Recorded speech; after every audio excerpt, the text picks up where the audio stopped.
Les émotions des enfants, pour les parents, c'est pas toujours très simple à gérer. Pourquoi? Parce que, surtout s'il y a du monde, que vont dire les gens? Mon enfant se roule par terre, fait une crise. Ok, d'accord. Bah, il se roule par terre.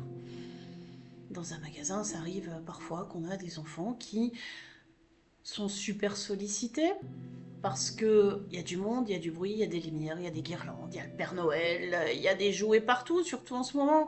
Et les enfants, ben voilà, on fait tout pour les tenter. Donc à un moment donné, acceptons que quand on les emmène dans ce paradis de la tentation, ils soient tentés et qu'ils gèrent assez mal leur frustration. Parce que eux veulent acheter le magasin complet, nous on leur dit non, non, non, non, non. Donc pour lui c'est compliqué. Et toutes ces sollicitations là, environnantes, l'enfant a du mal à les gérer. Parce qu'un enfant en deçà de 4 ans, voire 5, ne sait pas gérer ses émotions. Tout simplement. Son cerveau n'est pas suffisamment développé pour qu'il le fasse. Son corps non plus. Son corps, il capte une multitude d'informations à la fois et il ne sait pas non plus quoi faire de tout ça. Donc il y a une espèce d'excitation qui arrive, c'est difficile et à un moment donné, bah, faut que ça sorte.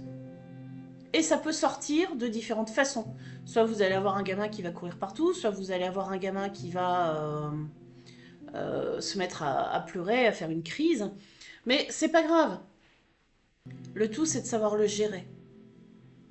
Donc si vous vous énervez, vous rajoutez en fait de, de l'hypersollicitation au cerveau de l'enfant et vous accentuez le phénomène de crise.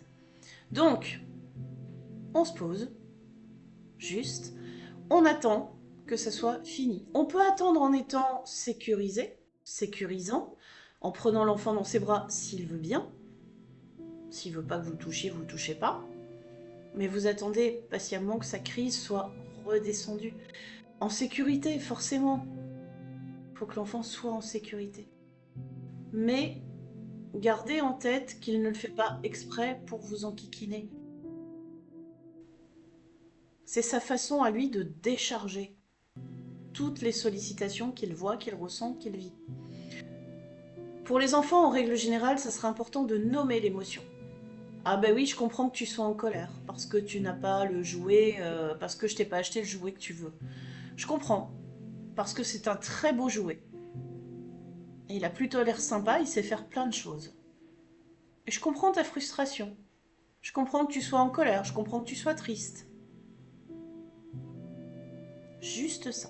Il n'y a rien d'autre à ajouter, juste ça. Je comprends ce qui t'arrive.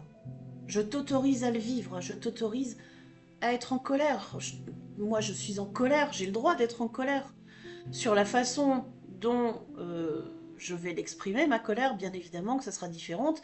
Je pense qu'à mon âge, ça fait bien longtemps qu'on a arrêté de se rouler par terre. Normalement. Pour autant, ma colère à moi, je vais la nommer, je vais lui dire ouais, je suis en colère, c'est bon. Ou alors, parfois même, je vais me mettre à crier. Et l'enfant, je l'autorise pas à vivre ça. Bah si.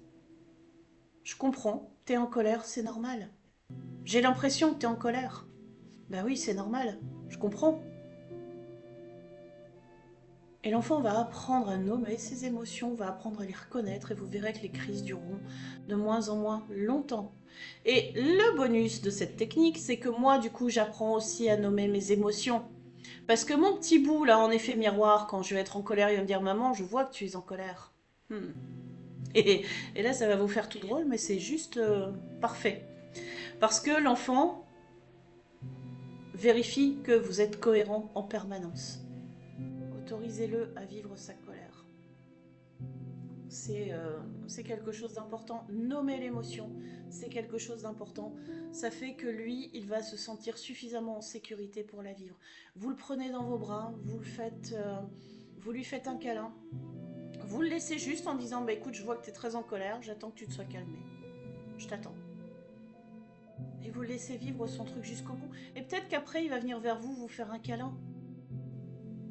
C'est normal, parce que lui, son émotion, il l'a vécue, il a déchargé, on revient à la normale. Et donc il vient vous faire un câlin parce qu'il en a besoin. Donc Donc si vous le rejetez en disant non, tu vois pas la crise que tu viens de me faire, il est hors de question, machin, tout ça, c'est ok.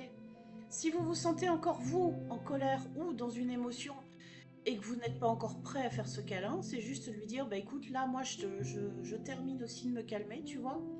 Je t'ai laissé te calmer, moi j'ai besoin de continuer encore un petit peu à me calmer et on se fait un câlin ce soir. Voilà, bon courage, à demain.